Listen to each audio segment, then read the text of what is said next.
এই পোলাপানি হোয়াটসঅ্যাপ, আশা করি তোমরা সকলে ভালো আছো। আমি তোমাদের জন্য নিয়েছি একটা নতুন টপিক। দেখো, একদম খালি দেখো। ডেফিনেশন, সেন্টেন্সের ডেফিনেশন অর্থাৎ সংজ্ঞা। A sentence is a combination of words arrange in such a order that it expresses A complete sense or meaning. এর ইংরেজি সংজ্ঞা অর্থাৎ ডেফিনেশন। এটা বাংলাটা কি? অর্থাৎ বাক্য হলো এমনভাবে সাজানো শব্দগুচ্ছ যা একটি পূর্ণাঙ্গ অর্থ প্রকাশ করে। আন্ডারস্ট্যান্ড? এগুলো সব মুখস্থ করতে হবে, আমি বুঝাইতেছি। এটা কিন্তু ভিডিও স্কিপ করে আমি সবগুলো মুখস্থ করতে হবে। ওকে, ফিচার্স অফ সেন্টেন্স। একটা সেন্টেন্সে যে বস্তুগুলো থাকে, ঠিক আছে, এইগুলো আর কি। একটি বাক্যের তিনটি ফিচার্স থাকে, মানে বস্তু থাকে। কমপ্লিটনেস অফ সেন্স, অর্থের পূর্ণতা। কারেক্ট অর্ডার, যথাযথ শৃঙ্খলা। কম্বিনেশন অফ ওয়ার্ডস, শব্দ সমষ্টি। এগুলো তাদের বলতেছি কারণ কি এগুলো তোমাদের মুখস্থ করতে হবে ভাই। আমি জাস্ট বলতেছি, এগুলো ভিডিও স্কিপ করে তোমাদের মুখস্থ করতে হবে না, তুমি পারবো না। Example, he plays in the field. Element of sentence, মানে একটা সেন্টেন্স মানে একটা বাক্যের তিনটা উপাদান থাকে। একটা বাক্যের ভাইয়া তিনটা উপাদান থাকে, বুঝতে হবে এটা কি থাকে, কি থাকে। Subject, verb, object. লাইক দেখো, সাবজেক্ট, ভার্ব, অবজেক্ট কিন্তু থাকে। সাবজেক্ট, যার দ্বারা ভার্বের কাজ সম্পন্ন করা হয় অর্থ বা যার সম্বন্ধে কিছু বলা হয় তাকে সাবজেক্ট বলে। বুঝতে হবে কিন্তু, ঠিক আছে। হি প্লেস ফুটবল, সে খেলা করে। এখানে হি প্লেস ফুটবল, সে খেলা করে মানে সে, মানে তাকে দ্বারা বোঝাইছে সে, এই সে, এটা হচ্ছে subject. He plays, a place verb, verb নিয়ে আলোচনা করবো। আর ফুটবল অবজেক্ট, এই অবজেক্ট নিয়ে আলোচনা করবো। এরপরে দেওয়া আছে, সব কিছু দেওয়া আছে, একদম ব্যাখ্যা সহকারে দেওয়া আছে কেন কিভাবে।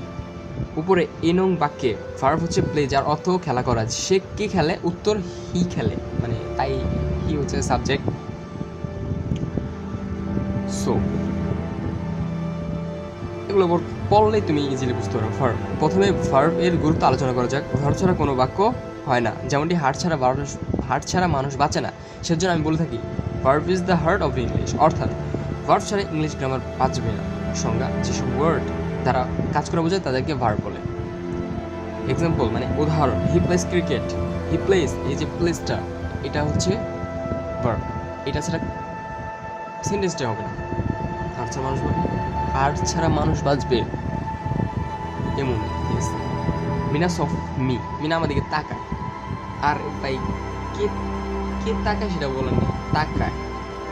মিনা তাকায় যদি না কয়, ঠিক আছে, তাহলে কি এরকম। উপরে বাকি দুটিতে প্লে এবং স দ্বারা খেলা করা অর্থাৎ দেখা বোঝায়, অর্থাৎ এসব শব্দ দ্বারা কাজ করা বোঝায়, তাই এগুলো ভার্ব। অবজেক্ট, সাবজেক্ট যা দিয়ে বা যা দ্বারা ভার্বের কাজ সম্পন্ন হয় তাকে অবজেক্ট বলে। আবার বলি, সাবজেক্ট যা দিয়ে বা যার দ্বারা ভার্বের কাজ সম্পন্ন হয় তাকে অবজেক্ট বলে। হি প্লেস ফুটবল, এই সাবজেক্টটি তো অবজেক্টে বুঝাইছে, সে খেলা করছে, মানে সে ফুটবল খেলছে। ওই ফুটবল তো সেই খেলছে, ফুটবল ওইটাই অবজেক্ট। পুরো বাক্যে সাবজেক্ট হি ফুটবল না থাকলে কি দিয়ে খেলতো? লজিক আছে না কথায়? কাজ সম্পাদন করার জন্য কিছু না কিছু লাগবে। ইয়েস, ওকে। এখানে ফুটবল দিয়ে সে খেলে, ফুটবল দিয়ে তো খেলে, তাই ফুটবল দিয়ে খেলা করে, তাই ফুটবল অবজেক্ট। এবার নেক্সট, তোমরা কি জানো একটা সেন্টেন্স কেউ দুই প্রকার হয়, একটা হচ্ছে অর্থভেদে, একটা গঠনভেদে। অর্থভেদে, গঠনভেদে। অর্থভেদে হচ্ছে 5 প্রকার, গঠনভেদে হচ্ছে 3 প্রকার। গঠনভেদে পরে যাচ্ছে, আগে অর্থভেদে, ঠিক আছে। অর্থ অনুসারে সেন্টেন্স 5 প্রকার: assertive sentence, interrogative sentence, imperative sentence, operative sentence, exclamatory sentence. এই 5টা হইতেছে যে অর্থ অনুসারে। অ্যাসার্টিভ সেন্টেন্স, যে ধরনের সেন্টেন্স দ্বারা বক্তার সাধারণ বক্তব্য তুলে ধরা হয়, মানে আমি কথা বলতেছি না, এই যে এটা কিন্তু অ্যাসার্টিভ সেন্টেন্স, আমার বক্তব্য আমি তুলে ধরতেছি, ঠিক কিন্তু অ্যাসার্টিভ সেন্টেন্স। স্ট্রাকচার আছে subject plus verb plus extension, মানে এক্সটেনশন মানে অবজেক্ট, এটা বুঝতে হবে। পড়ো, ঠিক আছে, পড়লে বুঝবা, কঠিন না। উদাহরণ আছে, I go to school, subject verb extension. চেনার উপায়, সাবজেক্ট রূপে কোনো সেন্টেন্সের শুরুতে he, she, they, we, you, I, it অথবা যে কোনো নাউন থাকলে সেটি অ্যাসার্টিভ সেন্টেন্স হবে। ইন্ডিকেটিভ সেন্টেন্স এটা কিন্তু ভাই এটা চেনার মানে সব থেকে সহজ। আমি বলি কেন ইন্ডিকেটিভ সেন্টেন্স, যে ধরনের সেন্টেন্স দ্বারা প্রশ্ন করা হয় তাদেরকে ইন্ডিকেটিভ সেন্টেন্স বলে। প্রশ্ন করা হয় ভাই, যে ধরনের সেন্টেন্স দ্বারা প্রশ্ন করা হবে মানে যে কথায় প্রশ্ন থাকবে সেটাই ইন্ডিকেটিভ সেন্টেন্স, ইন্ডিকেটিভ বাক্য। স্ট্রাকচার আছে অক্সিলারি ভার্ব, সরি এটা প্রথমে যেটা এই স্ট্রাকচার আছে auxiliary verb plus subject principal verb plus extension মানে অবজেক্ট। আর এটার কেন কি দেখে আমি চিনব যে এটা যে ইন্টিগ্রেটিভ সেন্টেন্স, এই যে চিহ্নটা দেয় এটা মনে রাখো, যেখানে দেখবে এই চিহ্নটা তার মানে integrative sentence. Do you know me, তুমি কি আমাকে চিনো, বুঝছো?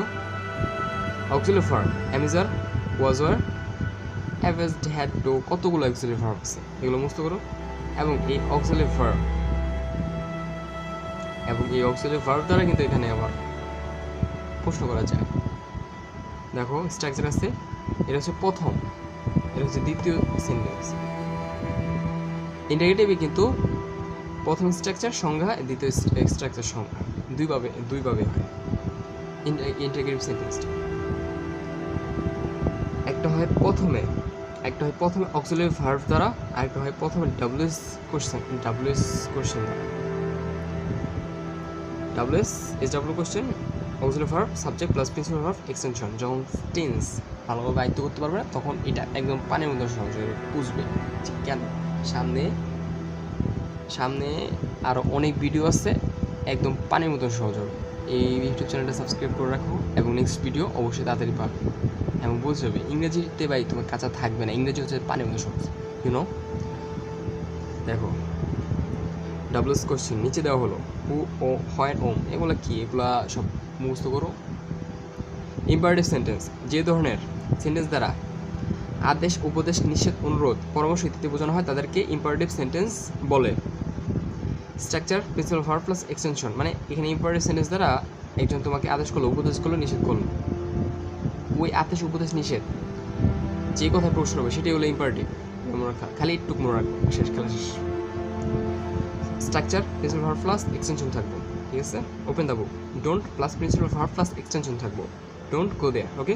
Late object 1 plus principal verb plus object 2 থাকবে, let him do the job. এই তিনটে স্ট্রাকচার আর কি ইম্পারেটিভ সেন্টেন্স। দেখে চেনা যাবে, চেনার উপায় কোনো সেন্টেন্সের শুরুতে প্রিন্সিপাল ভার্ব, ডোন্ট, লেট ইত্যাদি থাকলে সেটি ইম্পারেটিভ সেন্টেন্স হয়। এবার নেক্সট স্টেপ,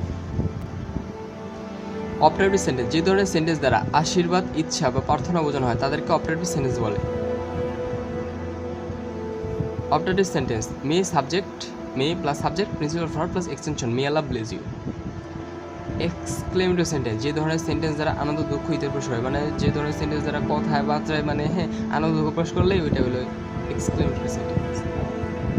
স্ট্রাকচার আছে হাউ, হোয়াট, হাউ হচ্ছে বস্তুর ক্ষেত্রে, হোয়াট হচ্ছে ব্যক্তির ক্ষেত্রে। অ্যাডজেক্টিভ থাকবে, নাউন থাকবে, সাবজেক্ট থাকবে, ভার্ব থাকবে, আর মেন হচ্ছে এই চিহ্নটা বুঝে। What a beautiful flower the rose. এবার হচ্ছে যে গঠন অনুসারে সেন্টেন্স 3 প্রকার, সিম্পল, কমপ্লেক্স, কম্পাউন্ড।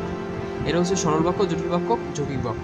কেন সরল বাক্য? যে বাক্যে একটিমাত্র সমবেগে ক্রিয়া থাকে। যে সকল বাক্যে একটিমাত্র সাবজেক্ট বা অর অবজেক্ট একটিমাত্র সমবেগে ক্রিয়া থাকে সিম্পল সেন্টেন্স বলে। সিম্পল সেন্টেন্স বলে মানে ইটস রাইস, একটা মাত্র সহজ বাক্য, এটা একটা মাত্র সমবেগে ক্রিয়া রয়েছে। এই কথা পেঁচায় নেই, এই বাক্যে পেঁচায় নেই, তার মানে কি এটা সিম্পল সেন্টেন্স। কমপ্লেক্স সেন্টেন্স মানে এটা পেঁচাইছে, জটিল বাক্য, তাই জটিল বাক্য বলছে। যে সকল বাক্যে একটি মাত্র খণ্ড থাকে, মানে একটা সেন্টেন্সে একাধিক ই করব, খণ্ড করব কমা দিয়ে। যে সকল বাক্যে একটি মাত্র প্রধান খণ্ড বাক্যে এবং তার উপর অবলম্বন করে আরও এক বা একাধিক খণ্ড বাক্যে থাকে তাকে কমপ্লেক্স সেন্টেন্স বলে। যেমন দেখো এগুলো পড়ে নিও, এই যে সিন্স, হোয়েন, অ্যাজ, দো, যে সকল বাক্যে এগুলো থাকবে তারপর চোখ বুঝে মনে করবে যে ওটা কমপ্লেক্স।